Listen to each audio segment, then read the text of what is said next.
संयुक्त राज्य अमेरिका में जो बाइडेन का कार्यकाल शुरू हो चुका है। अमेरिका की राजनीति का और अमेरिका की व्यवस्था का विश्व की आर्थिक व्यवस्था पर तो गहरा प्रभाव पड़ता ही है। व्यापारिक व्यवस्था पर, सामरिक व्यवस्था पर तो प्रभाव पड़ता ही है, लेकिन राजनीतिक व्यवस्था पर भी गहरा प्रभाव पड़ता है। ट्रंप के आने के बाद वैश्विक स्थितियां किस प्रकार से चल रही थी और 4 साल तक सभी शासनाध्यक्ष ऑलमोस्ट अपने यहां दादागिरी करते नजर आए। चाहे रूस हो, चाहे उत्तर कोरिया हो, चाहे भारत हो, चाहे चाइना हो।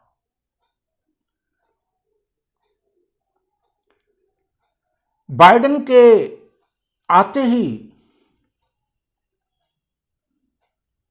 रूस में पुतिन की गद्दी हिलने लगी है।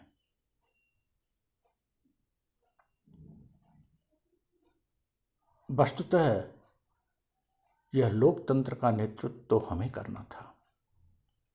पहले ब्रिटेन कर रहा था, अब हमारी बारी थी। हम सर्वाधिक जनसंख्या के देश हैं, लेकिन आज भी लोकतंत्र के रखवाले के रूप में अप्रत्यक्ष रूप से अमेरिका की साख है। पुतिन की गद्दी हिल रही है। म्यांमार में जो हुआ, ट्रंप के काल में वे आश्वस्त रह सकते थे, लेकिन बाइडेन के काल में दिक्कतें हैं। प्रधानमंत्री नरेंद्र मोदी की भी दिक्कतें बढ़ रही हैं।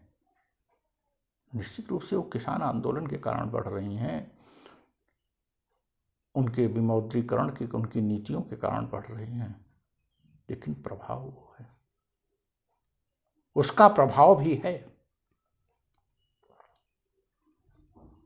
किसान आंदोलन की सफलता या पुतिन के विरुद्ध जो रूस में विद्रोह हो रहे हैं, इन सब की सफलता में अमेरिकी राजनीतिक व्यवस्था के योगदान को नकारा नहीं जा सकता।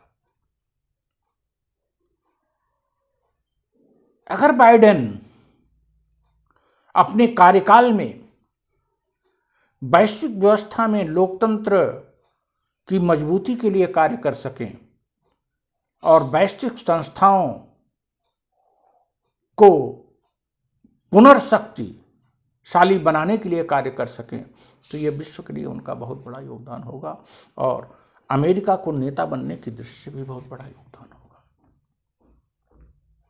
हमारा मानना है कि बाइडेन के आने से भारत सहित तमाम देशों में जो एक निरंकुशवादी स्वरूप था, उस पर कमोबेश अंकुश लगेगा और अमेरिकी स्टेट्समैन इस दिशा में बाइडेन को सहयोग देंगे, ऐसी अपेक्षा है।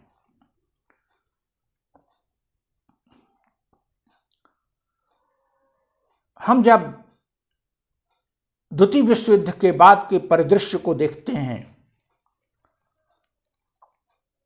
तो बड़े देशों ने,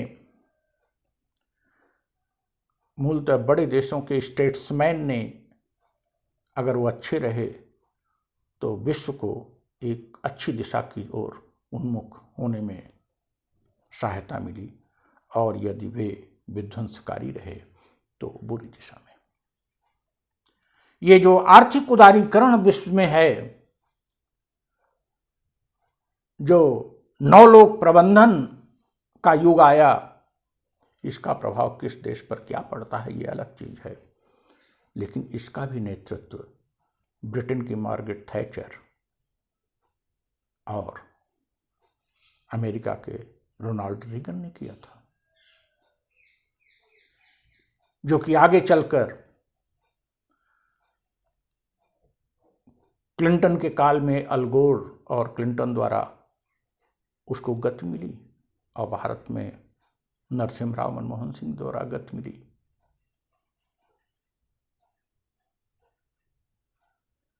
हम विश्व को ऐसी दिशा, हम कोई ऐसा कार्य, जैसे स्वतंत्रता के बाद ही हमने कुछ कार्य ऐसे जरूर किए जो पूरे विश्व को प्रभावित किया। जैसे मिक्स्ड इकोनॉमी हमने दिया, पूंजीवादी अर्थव्यवस्था और साम्यवादी अर्थव्यवस्था के बीच एक मिश्रित अर्थव्यवस्था का कॉन्सेप्ट जवाहरलाल नेहरू ने दिया, और लोकतंत्र और समाजवाद को जोड़कर लोकतांत्रिक समाजवाद दिया, और वह पूरे विश्व के लिए अनुकरणीय हुआ। उन्हीं के नेतृत्व में हमने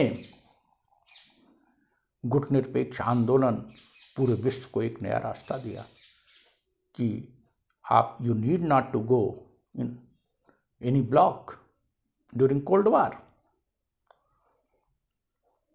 ये सब बातें 61 में गुटनिरपेक्ष आंदोलन का संस्थागत रूप से सूत्रपात हुआ बेलग्रेड में।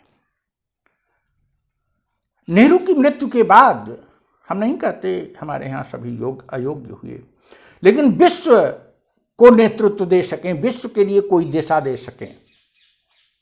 हमारे कुछ साइंटिस्ट ने जरूर वो कार्य किया, लेकिन वो अमेरिका में रह के किया। वर्तमान में जीवित जो अमर सेन हैं, लिविंग लेजेंड, उनका भी ज़्यादा कार्य अमेरिका में रह के हुआ। हरगोविंद खुराना से शुरू होता है जीव विज्ञान के क्षेत्र में, अमेरिका में रह के हुआ।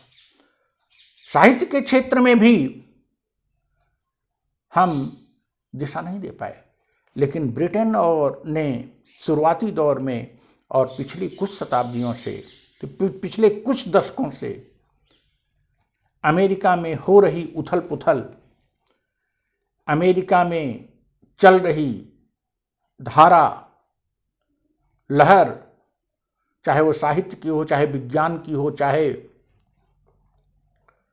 राजनीति की हो, चाहे सामाजिक व्यवस्था की हो, उसका प्रभाव दूर दूर तक पड़ता है। आई होप बिडेन के आने के साथ एक सकारात्मक धारा, एक सकारात्मक सोच की लहर पूरे विश्व में फैलेगी, और उस लहर के प्रभाव में हमारे यहाँ भी जो एक दकियानूस, अवैज्ञानिक,